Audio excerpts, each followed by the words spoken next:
Let me first start with a primer on what we understand with ePortfolios. So ePortfolios are a rather abstract concept, and their introduction was based on the idea that they will facilitate and promote lifelong learning. As a part of an ePortfolio, a student can create digital artifacts. So usually an ePortfolio is a web-based platform where they create artifacts, and these artifacts represent their learning achievements. But the nice thing about an ePortfolio is that you don't create those digital artifacts only for you and store them only for you, but you can disseminate these learning achievements. And so they can really document your learning path throughout your whole career as a professional or throughout your whole career as a student. So as a part of this, the idea was that they will support the journey from formal learning to a more informal learning. And also there was the promise that they will facilitate or promote continued learning so that you don't stop learning once you have the achievement unlocked. And there is a lot of research going on how on what ePortfolios are, but not so much research about how the students are actually using them. So what we did was we wanted to look into how students are using the ePortfolios, when are they using them. As part of this, we looked into the software Mahara. It's an open source software, so everybody can install the software on their server. It's now quite old, so the development started in 2006, but the nice thing is that it's still maintained and developed. So the user base is now quite large, and you have a lot of documentation for it.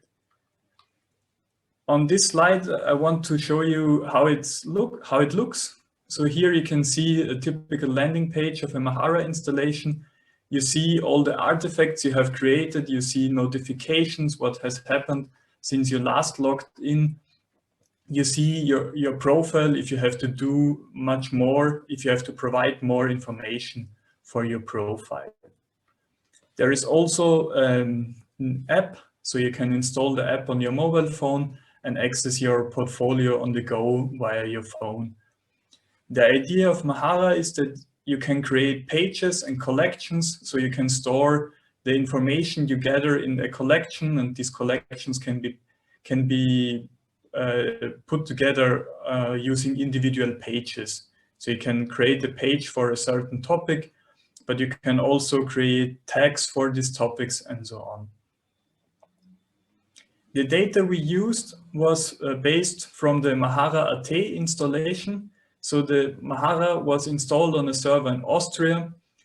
When we stopped the data collection, or when the installation was actually closed, nearly 2,000 people were registered on the platform, and they were registered based on nearly 200 institutions. So when a user registers, they can say, I'm a student of a certain institution, and then can connect more easy to other students from this institution and share their artifacts more easy. On the right side, you see the distribution of the countries. The largest user base was obviously from Austria, because it was originating from Austria, the installation. And most of the users stemmed from our traditional schools, so people up to the age of about 20. The installation started in 2007, and the users could register until late 2017. Then the installation was, the registration was cancelled, and people could no longer register, but we had a new server where students gradually shift to this new installation. So to give you a little bit of context, why the activity in the next few slides will decline starting from 2017. It's not because people stopped using Mahara, but it was because the installation was shifted to a new server. So on this slide, we can see the logins of the users when users logged in throughout the cycle of a year. We used a 7-day rolling mean. And you can see that we have a lot of cycles in this graph. We see there are cyclic patterns and with not many differences between the years. We also see some small spikes, and we see the decrease I mentioned starting from 2017 until late 2019, where we don't have any logins anymore. When we now zoom in a little bit more into the picture, we can look at the logins on a monthly basis to get more understanding on how they used the platform. And if you look a little bit closer, we see that there is a significant drop. So the drop is actually statistically significant for the months of July and August. To give you a little bit of more of context, July and August are the summer months here in Austria. So this is where there is no school, and most of the universities are also closed. So there are no new tasks for students, and we immediately see there are no tasks, there are no new exercises for them, there is no school, and people stop using the platform and don't log on so much as during the school months. If we zoom in a little bit more and look at the weekdays, so if Monday is number 1 and Sunday is number 7, we see a similar pattern. So if you look on the left side, doing it for the years, I highlighted some of the drops for the years, and also on the right side where we take all the weekdays, we again see that on the weekends people stop a little bit to log in, and also again this difference between the weekdays and the weekend is significant. So we have significantly less logins when we look at the weekends. So again, if people are not forced to log into the platform, they stop logging in.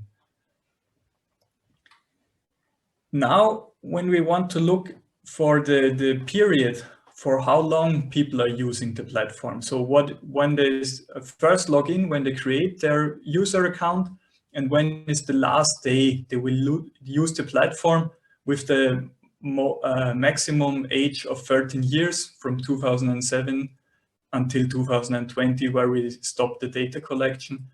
We have 13 years. And if you look at the scale, you see that it's an exponential scale, and you see a linear decrease. So it means there is actually an exponential decrease in the amount of users which are using the platform for a certain activity period, which means half of the users are using the platform for only half a year. This means most of the users we have in our user base are only using it for a short period. And from this, we can conclude that people are not really going into this concept of a continued usage or using it for more than just for assessment purposes. So they're given a task, and that's why they're using it. But we can also look at much more than just login data, because this gives us only half of the picture or just a fraction of the picture. We can also look into what are people creating and when are they creating stuff on this platform. So on Mahara, you can create the central concept is again that we have these artifacts. An artifact can be a blog, it can be your CV, it can be these mentioned pages and collections, but you can also comment on everything people are creating, and you can also post in forums. So when we look at when are people creating how much artifacts, we have again a similar picture. We have these cyclic patterns based on the years, and we have some large spikes which we cannot really explain. It's probably because there were a lot of user registrations and they just created one artifact.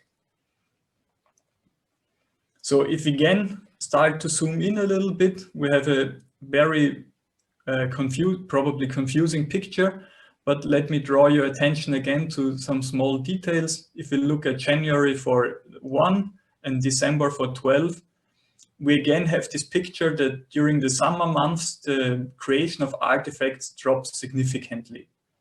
And on the right-hand side, you see again, zoomed in much more to the weekdays, we see that on the weekends, again, we have a significant decrease in how many artifacts the people are creating.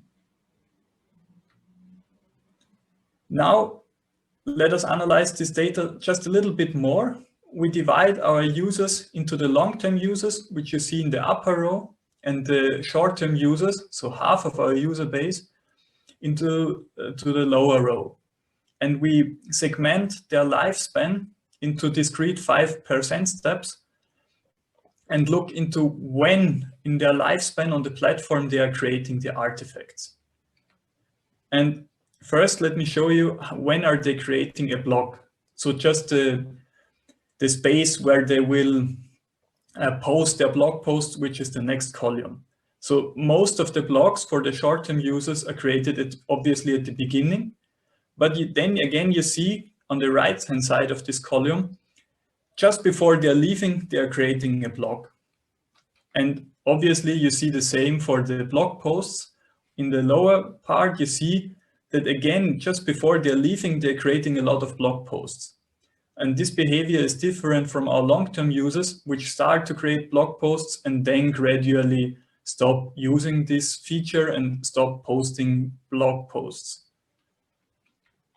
And similarly for the comments, we see that just before leaving the platform, they post a lot of comments. But this also means that they're posting a comment but can't react to maybe another comment they get, or maybe they post a comment on an artifact because it's based on their assignment, but don't read how the people are reacting to their comments. And for the pages they are creating, they can upload files or they can create arbitrary content based on HTML. And again, we see this pattern that just before leaving the platform, they will create most of their content or a significant proportion of the content. And again, not waiting for reactions on it. So how can we interpret all this data? When looking at it, it looks a lot like they're just using it for like institutional learning. They're given a task, solve this task, but not using it as a personal tool or to document their learning achievements and using it for long term. And as we have showed you, the patterns they exhibit are largely based on the school and the university year. So they're not using it as a personal tool during their free time. And especially the short-term users, we see that they have a spike of activity in the final days, probably based on an assignment which is due. And also, which is probably disappointing, the long-term users, we see the pattern that the usage is declining. So in the beginning, they are probably have a lot of motivation, but over time, this motivation might decrease and we see a little less content creation. All what we have seen in our data is a little bit contrasting to what we found in the literature, where a lot of studies said the participants of the study said we will use the platform after our assignments. We will use this as a personal tool. So we identified this intention behavior gap, and as an explanation for this could be due to how the platform is introduced to them as part of their education. So the teachers are probably not putting enough into it, how the platform is introduced to them, that they could use it for a longer time. In summary, we have done just very small data analysis, or we have done a lot of data analysis, but we could do much more, but 15 minutes is not enough to show you all this. If you are interested, I might direct you to our paper where we have some more analysis done. Our data shows this difference between short and long-term users, which highlights an intention behavior gap, and our possible explanation for this are the didactical approaches taken by the teachers. One limitation of our study is that we only looked into metadata, so we don't have the reasons why people are stopping it. Our data is anonymized, so we can't email the users and ask them why they have stopped using the platform. But in our future work, we want to look much more detail into the usage patterns, if we can distinguish between users which use the platform longer and maybe find reasons for that, or find reasons which link to a more sustainable content creation. With this, I thank you for your attention. And if you have any questions, I'm happy to answer them.